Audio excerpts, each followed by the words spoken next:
Bible in a Year, the Message Version, January 6, Genesis chapter 13, verse 5 through chapter 15, verse 21.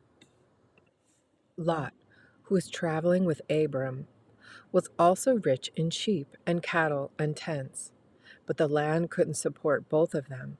They had too many possessions. They couldn't both live there. Quarrels broke out between Abram's shepherds and Lot's shepherds. The Canaanites and Perizzites were also living on the land at the time. Abram said to Lot, "Let's not have fighting between us, between your shepherds and my shepherds. After all, we're family. Look around. Isn't there plenty of land out there? Let's separate. If you go left, I'll go right. If you go right, I'll go left." Lot looked. He saw the whole plain of the Jordan spread out, well watered. This was before God destroyed Sodom and Gomorrah. Like God's garden, like Egypt, and stretching all the way to Zoar. Lot took the whole plain of the Jordan. Lot set out to the east. That's how they came to part company, uncle and nephew. Abram settled in Canaan. Lot settled in the cities of the plain and pitched his tent near Sodom. The people of Sodom were evil, flagrant sinners against God. After Lot separated from him, God said to Abram, "Open your eyes, look around, look north, south, east, and west. Everything you see, the whole land spread out before you, I will give it to you and your children forever. I'll make your descendants like dust. Counting your descendants will be as impossible as counting the dust of the earth. So, on your feet, get moving. Walk through the country, its length and breadth. I'm giving it all to you." Abram moved his tent. He went and settled in the oaks of Mamre in Hebron. There he built an altar to God. Then this: Amraphel, king of Shinar, Arioch, king of Elazar, Kedorlaomer, king of Elam, and Tidal, king of Golam, went off to war to fight Bera, king of Sodom, Bersha, king of Gomorrah, Sinab, king of Admah, Shemaraber, king of Sebelium, and the king of Bela, that is, Zor. This second group of kings, the attacked, came together at the valley of Siddim, that is, the Salt Sea. They had been under the thumb of Kedorlaomer for 12 years. In the 13th year, they revolted. In the 14th year, Kedorlaomer and the kings aligned with him set out and defeated the Rephaim in Ashtaroth, Carnium, the Zurim in Ham, the Emin in Shevev, Kirdathaim, and the Horites in their hill country of Surah as far as El Paran on the far edge of the desert. On their way back, they stopped in Mishaphat, that is, Kadesh, and conquered the whole region of the Amalekites, as well as the Amorites who lived in Hazarazon Tamar. That's when the king of Sodom marched out with the king of Gomorrah, the king of Admah, the king of Zebolim, and the king of Bela, that is, Zor. They drew up in battle formation against the enemies of the valley of Siddim, against Kedorlaomer, king of Elama, Tidal, king of Golam, Ampharel, king of Shinar, and Arioch, king of Elazar, 4 kings against 5. The valley of Siddim was full of tar pits. When the kings of Sodom and Gomorrah fled, they fell into the tar pits, but the rest escaped into the mountains. The 4 kings captured all the possessions of Sodom and Gomorrah, all their food and equipment, and went on their way. They captured Lot, Abram's nephew, who was living in Sodom at the time, taking everything he owned with them. A fugitive came and reported to Abram the Hebrew. Abram was living the oaks of Mamre, the Amorite, brother of Eshcol and Aner. They were allies of Abram. When Abram heard that his nephew had been taken prisoner, he lined up his servants, all of them born in his household. There were 318 of them, and chased after the captors all the way to Dan. Abram and his men split into small groups and attacked by night. They chased them as far as Haborah, just north of Damascus. They recovered all the plunder along with nephew Lot and his possessions, including the women and the people. After Abram returned from defeating Chedorlaomer and his allied kings, the king of Sodom came out to greet him in the valley of Shevev, the king's valley. Melchizedek, king of Salem, brought out bread and wine. He was priest of the high God and blessed him. Blessed be Abram by the high God, creator of heaven and earth, and blessed be thy high God, who hauled your enemies and handed them over to you. Abram gave him a tenth of all the rescued plunder. The king of Sodom said to Abram, "Give me back the people, but keep all the plunder for yourself." But Abram told the king of Sodom, "I swear to God, the high God, creator of heaven and earth, this solemn oath, that I'll take nothing from you, not so much as a thread or a shoestring. I'm not going to have you go around saying, 'I made Abraham rich.' Nothing for me other than what the young men ate and the share of the men who went with me. Aner, Eshcol, and Meir, there to get their share of the plunder." After all these things, the word of the God came to Abram in a vision. "Don't be afraid, Abram. I'm your shield. Your reward will be grand."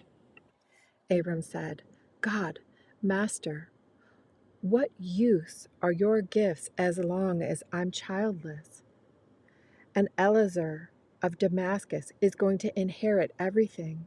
Abram continued, "See, you've given me no children, and now a mere household servant is going to get it all."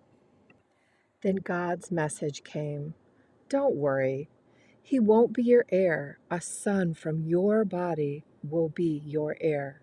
Then he took him outside and said, Look at the sky. Count the stars. Can you do it? Count your descendants. You're going to have a big family, Abram." And he believed God. God declared him set right with God. God continued, "I'm the same God who brought you from Ur, out of the Chaldees, and gave you this land to own." Abram said, "Master God, how am I to know this, that it will all be mine?" God said, "Bring me a heifer, a goat, and a ram, each 3 years old, and a dove, and a young pigeon." He brought all these animals to him, split them down the middle, and laid the halves opposite each other. But he didn't split the birds. Vultures swooped down on the carcasses, but Abram scared them off. As the sun went down, a deep sleep overcame Abram, and then a sense of dread, dark and heavy. God said to Abram, "Know this, your descendants will live as outsiders in a land not theirs. They'll be enslaved and beaten down for 400 years. Then I'll punish their slave masters. Your offspring will march out of there loaded with plunder. But not you. You'll have a long and full life and die a good and peaceful death. Not until the fourth generation will your descendants return here. Sin is still a thriving business among the Amorites." When the sun was down, it was dark. A smoking fire pot and a flaming torch moved between the split carcasses. That's when God made a covenant with Abram. "I'm giving you this land to your children, from the Nile River in Egypt to the river Euphrates and Azariah, the country of the Canaanites, Kenizzites, Cadmonites, Hittites, Perizzites, Rephaim, Amorites, Canaanites, Girgashanites, and Jebusites." Matthew chapter 5, verse 27 through verse 48. You know the next commandment pretty well, too. Don't go to bed with another spouse. Don't think you've preserved your virtue simply by staying out of bed. Your heart can be corrupted by lust even quicker than your body. Those oogling looks you think nobody notices, they also corrupt. Let's not pretend this is easier than it really is. If you want to live a morally pure life, here's what you have to do. You have to blind your right eye the moment you catch it in a lustful leer. You have to choose to live one-eyed or else be dumped in a moral trash pile. You have to chop off your right hand the moment you notice it raised threateningly. Better a bloody stump than your entire being discarded for good in the dump. Remember the scripture that says, "Whoever divorces his wife, let him do it legally, giving her divorce papers and her legal rights." Too many of you are using that as a cover for selfishness and whim, pretending to be righteous and just because you are legal. Please, no more pretending.